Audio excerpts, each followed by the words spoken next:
11%. You're asking for 11%. Marcus Halden's laughter filled the room loud, sharp, and cutting straight through me. It echoed against the glass walls of his office, turning my request into something ridiculous, something small. I stood there, motionless, clutching the portfolio in my hands. 60 pages. Every system I had built, every optimization, every late night I had traded for the company's success. Proof of 12 years of loyalty. And still, it wasn't enough. You've been here, what? 12 years, he continued, shaking his head, barely containing his amusement. And now you think that deserves an 11% raise. My throat tightened, but I forced myself to speak. The predictive logistics model I designed reduced delivery times by over 40%. I said, the Orion contract alone. He waved his hand dismissively, cutting me off before I could finish. Julian, he said, leaning back in his chair, a faint smirk still on his face. Everyone's replaceable, even you. Silence. Not the comfortable kind, but the kind that presses in. Heavy and suffocating. I felt something inside me fracture. Not my confidence, no. That had been worn down slowly over the years. This was deeper. The belief that loyalty meant something, that if I worked hard enough, stayed long enough, proved my value clearly enough, someone would recognize it. I lowered my eyes briefly, steadying myself. I understand, I said quietly. The words tasted unfamiliar. I gathered my portfolio, my fingers tightening slightly around the edges of the paper. 12 years reduced to a moment of laughter. As I turned to leave, his voice softened, almost as if he were offering comfort.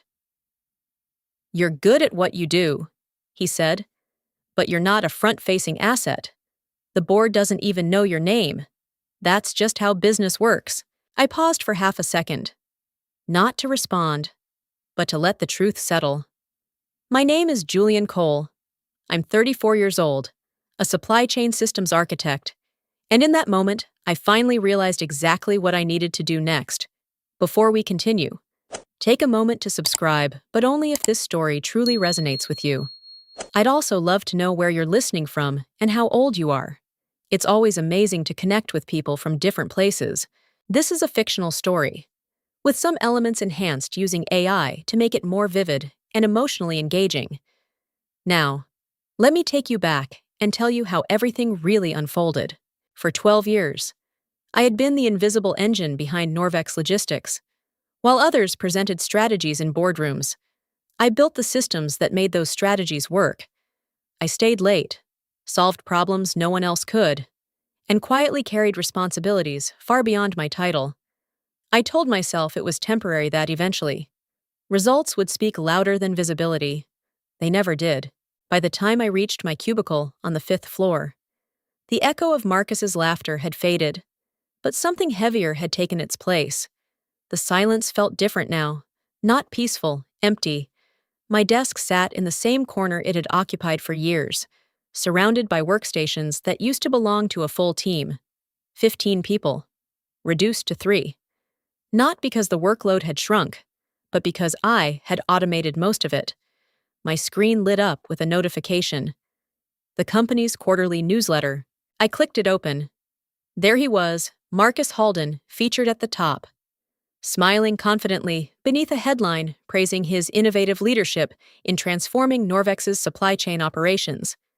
The article went on to highlight the Orion account, calling it a breakthrough that saved the client millions. My system, my models, 6 months of 18-hour days, refining algorithms that cut logistics costs by nearly half.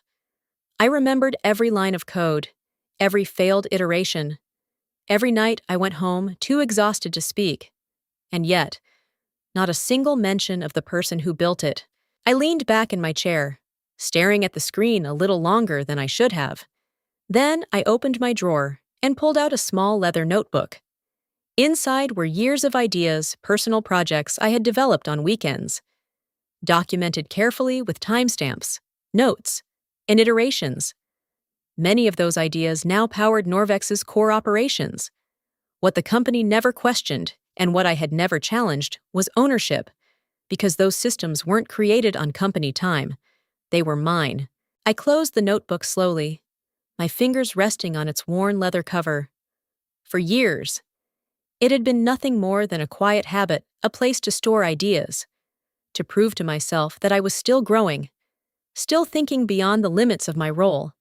I never imagined it would become something else entirely, something important. I picked up my phone and scrolled through my contacts until I found a name I had avoided for a long time. Ethan Cross, Director of Operations at Virion Dynamics, Norvex's biggest competitor. He had reached out more than once over the years. Polite messages, occasional invitations to connect, to explore opportunities. I had always ignored them, convincing myself that loyalty mattered more than curiosity. The last message was still there, sent months ago. The offer stands whenever you're ready. We value innovators here. My thumb hovered over the call button. 12 years of routine pulled me back. Stay. Be patient. Don't burn bridges. That voice had guided every decision I had made in my career. Then another voice cut through it. Everyone's replaceable, even you. I exhaled slowly and pressed call. It rang twice. Ethan Cross speaking. For a brief second, I considered hanging up, going back to my desk, pretending none of this had happened. Instead, I straightened slightly. This is Julian Cole, I said, from Norvex Logistics. There was a pause just long enough to register recognition. Julian, he replied, a hint of surprise in his voice. I was starting to think you'd never call. I felt something shift inside me again. Not uncertainty this time, resolve. I think it's time we had that conversation, I said. His tone changed instantly. Sharper now, more focused. Are you available tonight? I glanced at the dim office around me, at the empty desks and the glowing screen still displaying someone else's success. Yes, I said, and just like that. For the first time in 12 years, I stepped outside the life I had been holding on to. 5 hours later, I was sitting across from Ethan Cross in a quiet, dimly lit restaurant that usually required reservations weeks in advance. He had secured a table with a single call. That alone told me everything I needed to know about how differently influence worked on his side of the industry. He studied me for a moment, not with arrogance, but with focus. I've followed your work for years, he said, resting his glass on the table. Or more accurately, I've followed the sudden improvements at Norvex that never quite matched the public narrative. I felt a slight tension in my chest. What do you mean? He smiled faintly. Marcus Halden doesn't have the technical background to build what your company is using. We tried to reverse engineer those systems. We couldn't. That's when I started looking for the person behind them. I didn't respond right away. For years, I had worked in silence. Now someone was not only acknowledging it, but understanding it. What exactly are you offering? I asked. Ethan leaned forward, his tone shifting from curiosity to certainty. A leadership role. Head of Systems Optimization. Triple your current salary. Full control over your own team.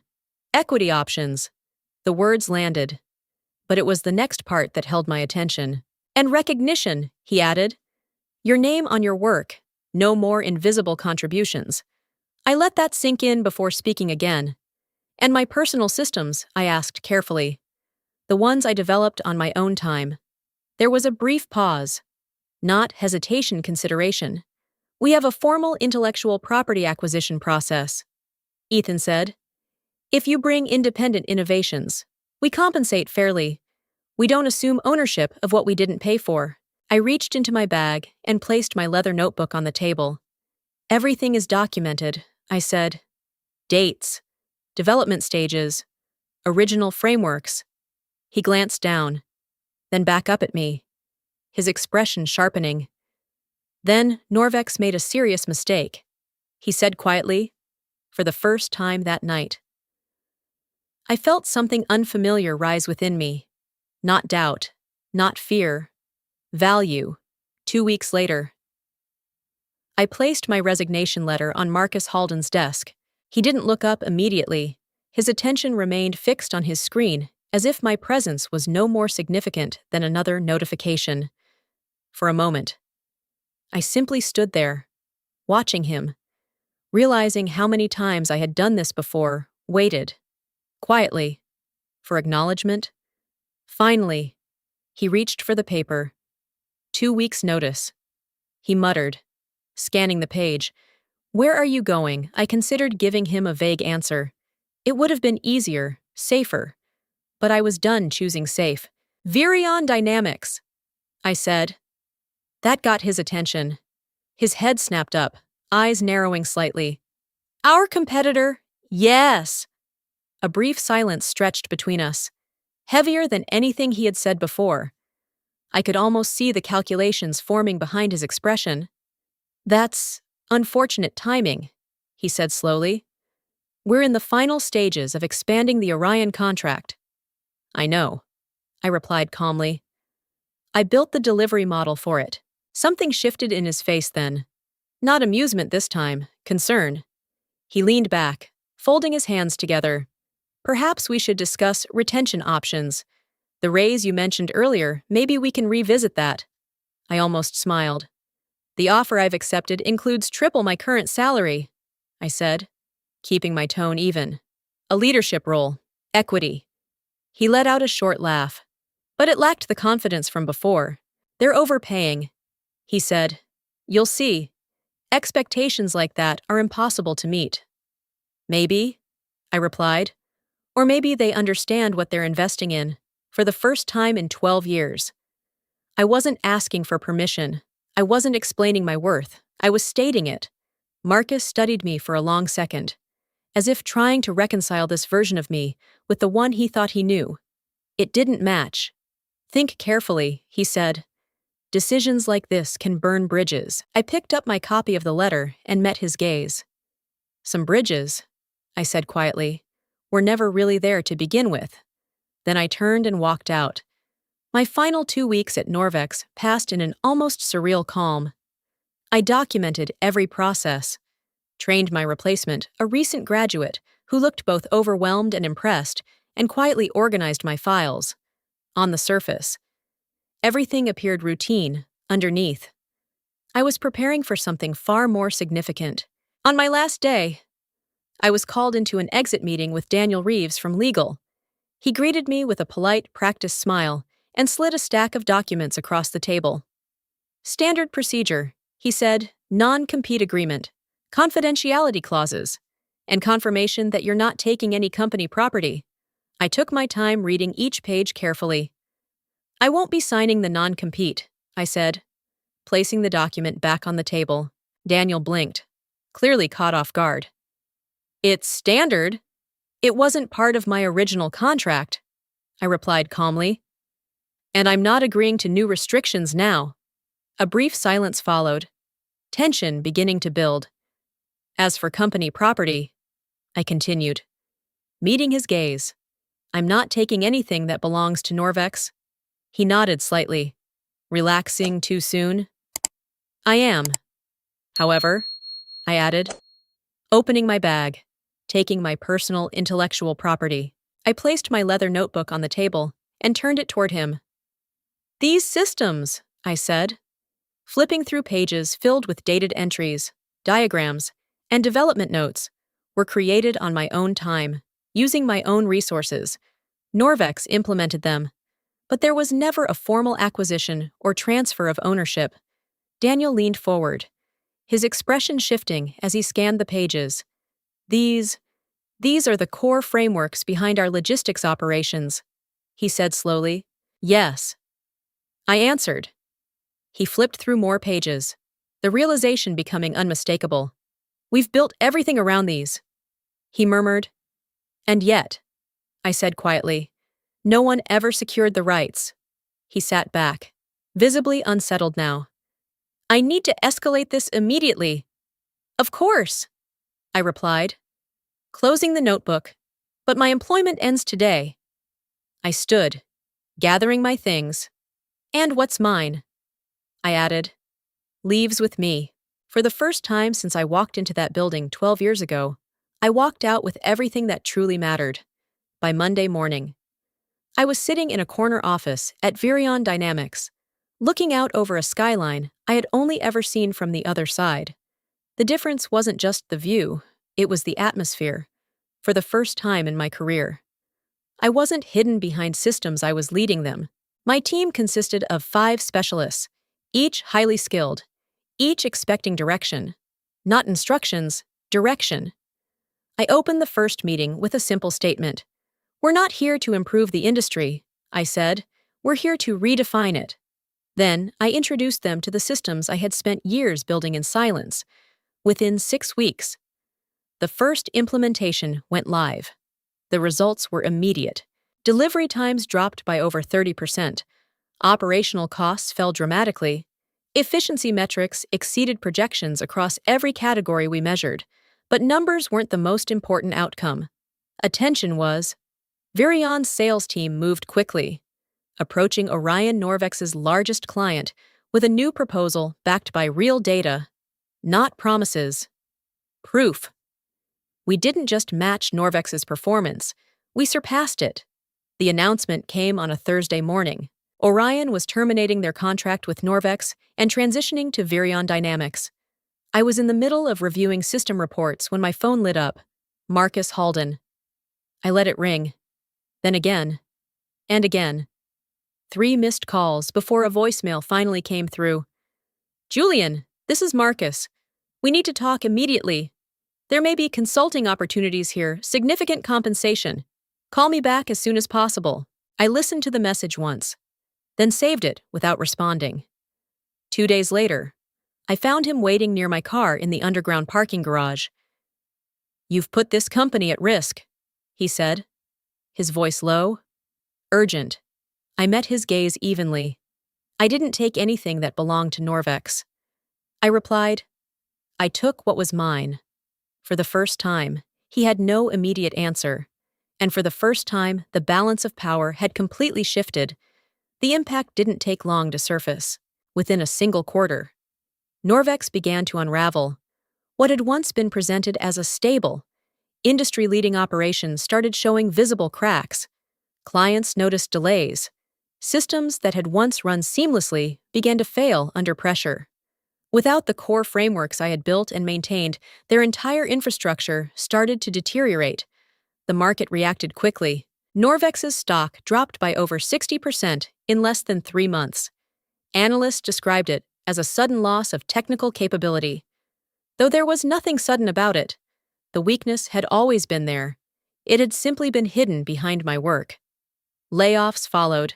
Hundreds of employees, people I had once passed in hallways, shared quiet conversations with, were let go as the company struggled to stabilize. Departments were cut. Projects were abandoned. What remained was no longer the company I had spent 12 years believing in. Marcus called again. And again, this time. I answered. "We need to fix this," he said, his voice stripped of the confidence it once carried. "Come back. Name your price.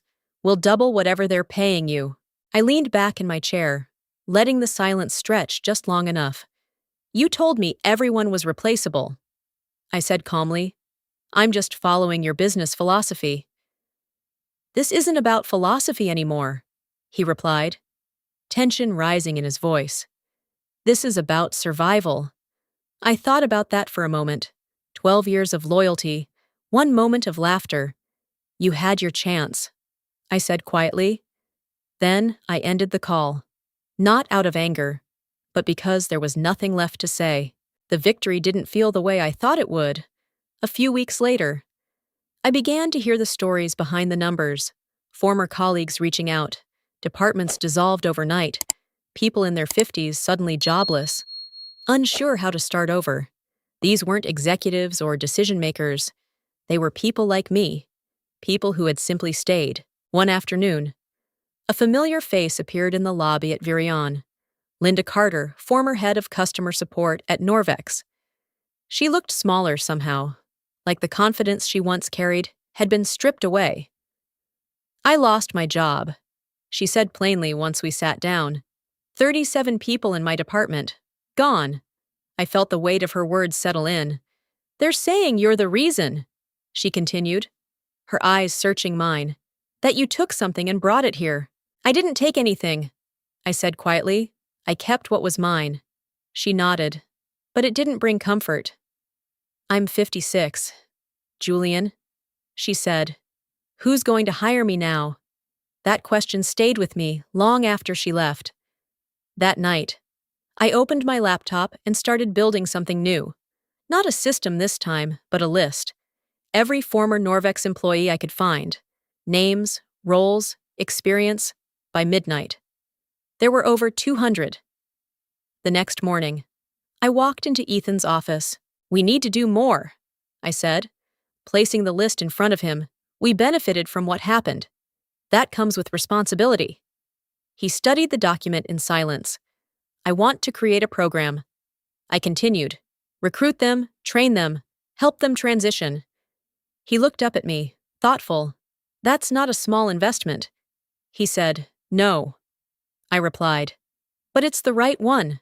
For the first time since everything began, I wasn't just rebuilding my future. I was helping others rebuild theirs. The program launched 3 weeks later. We called it Rebound.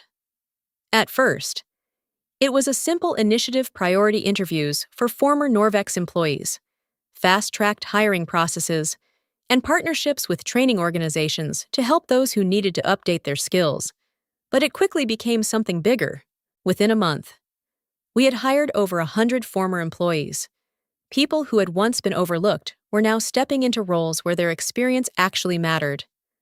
Linda joined as a senior consultant, bringing stability and leadership to a team that needed both. The industry noticed. Articles began to circulate not just about Norvex's collapse, but about how Virion responded. Clients mentioned it in meetings. Candidates referenced it in interviews. For the first time, I saw what a company looked like when it chose to value people, not just performance metrics. Months passed. My team grew from 5 to 40. Systems expanded across new regions. Clients who had once ignored us were now reaching out. And somewhere along the way, my name started appearing where it never had before: on patents, on reports, on decisions that shaped the future of the company. 1 year after I walked out of Marcus's office, I stood on a stage accepting an Industry Innovation Award. As I looked out into the audience, I recognized familiar faces, former Norvex employees, now part of something better. I thought about everything that had happened: the laughter, the anger, the collapse. And then I spoke. "Innovation isn't just about systems," I said. "It's about people. The moment you start treating them as replaceable, you begin to lose everything that actually makes a company work." Later that evening, a young analyst approached me, holding a portfolio that looked almost identical to the one I had once carried. "How did you know when to speak up?" she asked. I smiled, remembering. "I waited too long." I said, "Don't make that mistake." As she walked away, I realized something I hadn't fully understood before. This was never about revenge. It wasn't about watching Norvex fall or proving Marcus wrong. It was about recognizing my own value and refusing to let anyone else define it for me.